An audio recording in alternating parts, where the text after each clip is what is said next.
Greetings, YouTubers. Little preamble to the other video that I'm going to tack on the end of this one here. Yeah, Larry got in safe last night. He got in about 2:30 in the morning, I think, and just kind of camped at there's a little parking lot over by the the shack that's at the entry to the LTVA. So he spent the night there, and he called me twice last night, and I had my phone outside using it for a hotspot, and I didn't see his calls come in until this morning, and I saw his message. Hey, I'm here. I'm going, you're kidding, right? So he drove through. Man, good job, Larry. But he's worn out. And the other thing that he's doing is that he's hiring somebody to come in and empty his black water tank for him. The problem is they won't come out here where I'm camped. I'm kind of, way out in the desert a little bit, trying to get, me, trying to get away from the crowds a little bit. I think they're going to find me anyway, but so but the service that he hired won't come out here to do that. So he's actually come and visit, and we had lunch and chatted a little bit. Larry's a seasoned traveler. He knows this stuff backwards and forwards. I mean, he hitched up that trailer like a pro, and I learned a couple of things just watching him. And but anyway, he's moved out towards the main road there, where he can get that service for his black tanks. So, but we're going to visit, and we're gonna stay in touch, and I think we've got a Walmart trip scheduled for next week to go and reprovision and that kind of thing. And he brought me some fresh tomatoes. Oh, Larry knows I love tomatoes, and he grew these in his garden, and I've already eaten one, and I've got 2 more here. I'm not sure I can get through the day without eating a second one. It was really good. So, all right, you guys, without further ado, let's get on to the other video. Rockin' on. Greetings, YouTubers. So I went on another walk today. After yesterday's video, kind of piqued my interest, and I hope it piqued yours a little bit too, about the rocks that are just kind of strewn about here. I got a master's thesis from Mark. He went digging to find me some information. Thanks, Mark. I really appreciate that. Oh, the wind's coming up and airplanes flying over. All kinds of stuff here. Jumping at my audio. Hope it's okay. Sorry, I needed a drink of water. So anyway, I just walked around a little bit, and I grabbed some examples of some of the things that I found, and I've kind of arranged them in some groups here. I don't think that they're arranged by a mineral. They're arranged mostly by their appearance or construction of some sort. This one here is it doesn't really show up here in the shade where I am, but it has a metal flake kind of sparkly component about it out in the sunlight that I just thought was interesting, and so I grabbed it. And it looks like it might have been molten at one point and extruded. There's some veins running through it here. This looks like some sort of quartz that's running through this little crack here. And it's kind of a group of one, as well as this rock here. It feels very similar to this one. I think they're both, like sedimentary kinds of rocks. This one here is more typical of what I would expect to see, like of a sandstone or that kind of rock. Obviously, contrast in colors there.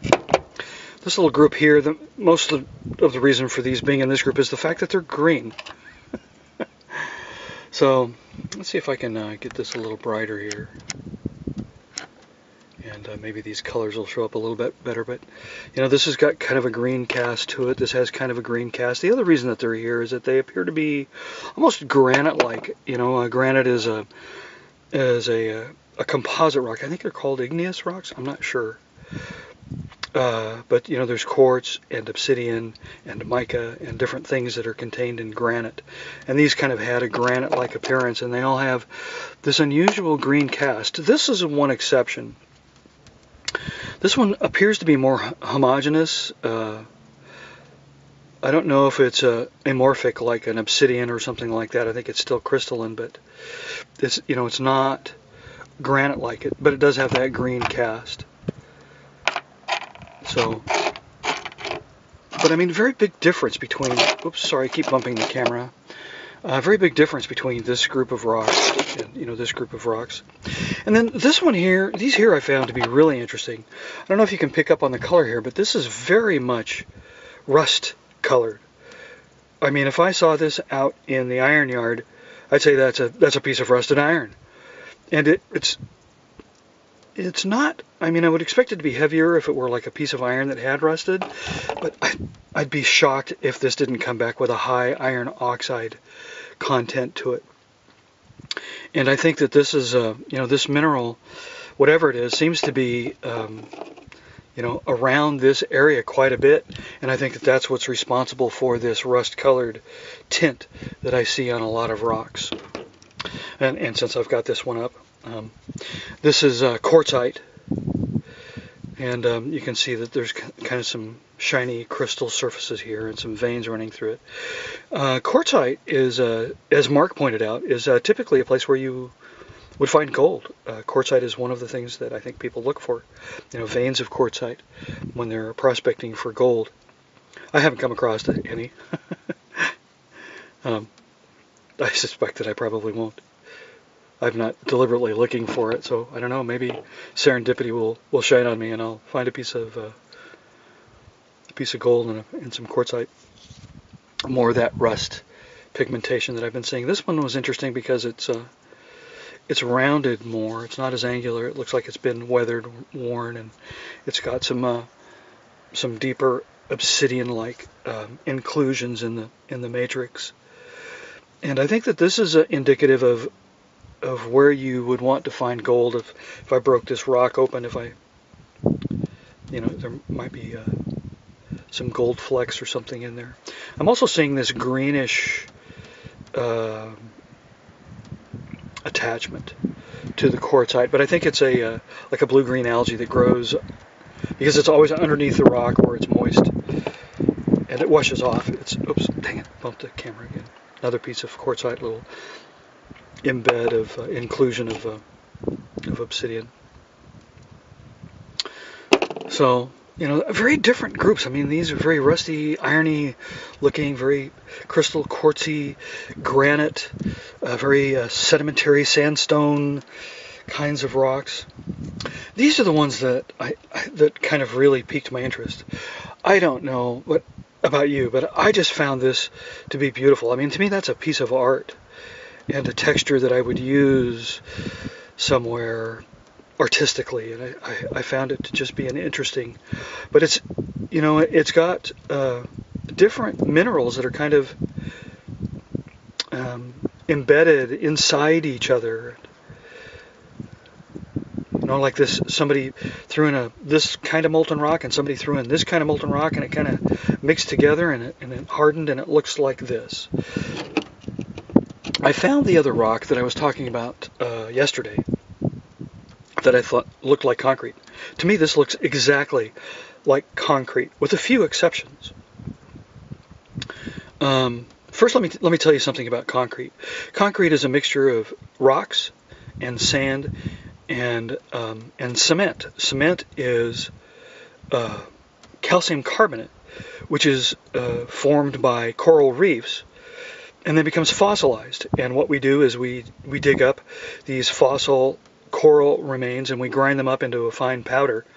Bake it. We bake the rocks first, high temperature heat, and then grind them up into a fine powder, and it becomes cement. And then when it gets wet, it recrystallizes and forms, you know, what we know as cement. Mixed together with rocks and sand, it becomes concrete. So cement is a powder, and concrete is a mixture of the powder, rocks, and sand, and water, of course. But what is different about this as compared to concrete is that it has this ununiform inclusion of some kind of rock in here. And it's, the rock is fractured in some places. It just doesn't quite look like concrete to me, and I've looked at a lot of concrete. It has some very similar properties to concrete, but there's no reason why, this couldn't have been a calcium carbonate deposit that somehow experienced high heat in the form of some sort of volcanic action or whatever, and got ground into a powder again, and then deposited somewhere with other rocks around it, and then hardened when it got rained on. It would be, one possible way that could happen. I don't know. This I found interesting just because it's a stark contrast to this gray material, kind of like what you see here, this gray material with this kind of terracotta-looking sandstony deposit around it. This is a much more homogeneous, not quite amorphic, but it feels like it's getting close. And then just another example of, this kind of mixture of rocks. This other group that I have here, this to me looks like it has been molten, flowing at one point. And, it's like I could picture a piece of slag, molten rock, whatever, falling off of a, and landing like this. And if you look at the base, it's flat right here, like it landed on something and then cooled and solidified. It has these orange tints that I've seen, from the soil, like I see here. Like this was buried this way at one time, maybe flipped over, and it has that metallic sheen to it that almost looks like an oxide reduction.